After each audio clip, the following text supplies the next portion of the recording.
Okay, I'm going to start this video out by something that I typed in a quote. It was a quote that I typed up when Teddy died here recently. Death leaves a heartache that no one can heal. Love leaves a memory that no one can steal. A lot of truth here, because the pain's pretty hard, but a lot of memories that it'll be there forever. But I just want to talk to everybody, the followers, to let y'all know kind of what happened and yesterday and how Dios passed and how this all transpired and happened so quickly and abruptly, so quick. So Sunday, yesterday, we went to church, went to Menards after church. First off, fed Dios, fed all the dogs. It was a normal day. Everybody ate, looked normal, okay. Did the church, went to Menards, even talked to a few people there about deer hunting and tracking. And anyway, we come on home, had some projects to do. Hey, that's enough. There's a couple of cats over there, got the dogs all worked up. So they're back to normal, getting back to normal. It has kind of been funny, and the pack has been acting kind of funny. They know the alpha, the four-legged alpha is gone, and it's kind of got everybody in a tizzy, but they're starting to come around.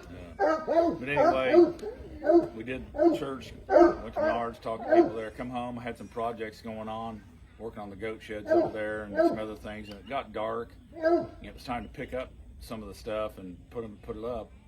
And I had 5 bags of cement back there that I put. It was over there by that goat shed over there, and I carried it over here and put underneath the lean-to. And Dios was right there. He was right here when I did that. So right after I stacked those bags there, I thought I had to feed the puppies in the puppy room, which is right over here through that door over there. And I went in and fed the puppies, and then I walked in the front part of the shop and got the dog food for the dog bowls ready for the big dogs, the 3 dogs out here, Chloe and Dios. Normally at that point I would come back through the puppy room and feed Dios first, and then the 3 over here, and then Chloe over there by herself. And instead, because the puppies were out, I just fed them. They were out of their normal spot and in on the main area. I didn't want to trip over them, so I come around the other way and fed these 3 here first and then Dios. So I fed these 3, come through that little divider fence there, and Dios wasn't here. I yelled for him. He wasn't around. I looked in the dog box there. He wasn't in the dog box. I yelled again. He's not showing up, and it's 9:30 at night, so it's dark out. And I happened to look, and I walked over here, and he was laying right here. 10 minutes ago, he was standing up and walking through here, but when I found him, he was laying right here. And I knew immediately. I knew when I saw him laying that he was gone. And we yelled at Tara. Tara was over there by that goat barn there, the gray one there, and she come running, hysterical, and I drug Dios up here, put him here, right here, did CPR on him, made some phone calls, and worked on him. He just wouldn't respond. He was gone that quick. A couple buddies showed up. I called Dan Hilly. He's close to me, fairly close, mileage-wise. So he was here. He come,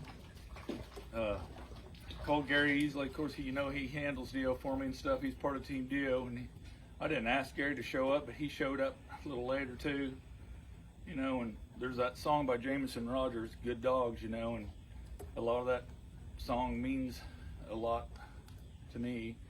I was introduced to that song when Teddy passed away. In that song they talk about there's ups and downs in life, and how sometimes you have to say goodbye too soon, and that was the case here. But in that song he talks too about the old Chevy truck, I think it is, that sits in the driveway. If you take care of them and change the oil in them, they'll last forever. And my old truck's got 500,000 on it, still going. I don't know how many miles that was in tracking miles that me and Dios put on. It talks about the good dog, and it talks about the wife that'll be there behind you. And Tara, I gotta say, she was hysterical running over here, and she was here, got her calmed down, had her help me do CPR. She was doing that too, and like I said, to no avail. It was just too late, too quick.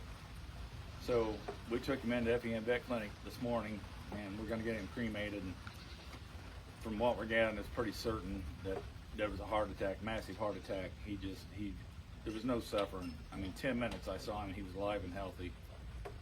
So if I have any comfort in this whole ordeal, is that he didn't suffer. It was a shock. It happened too soon.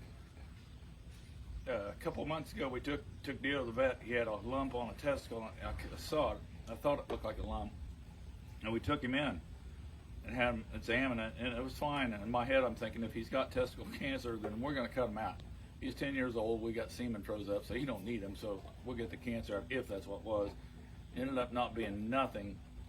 But while he was in there, we had Dr. Chad do a thorough examination, which I do that every season, right before season. I thought, well, we just might as well do it now.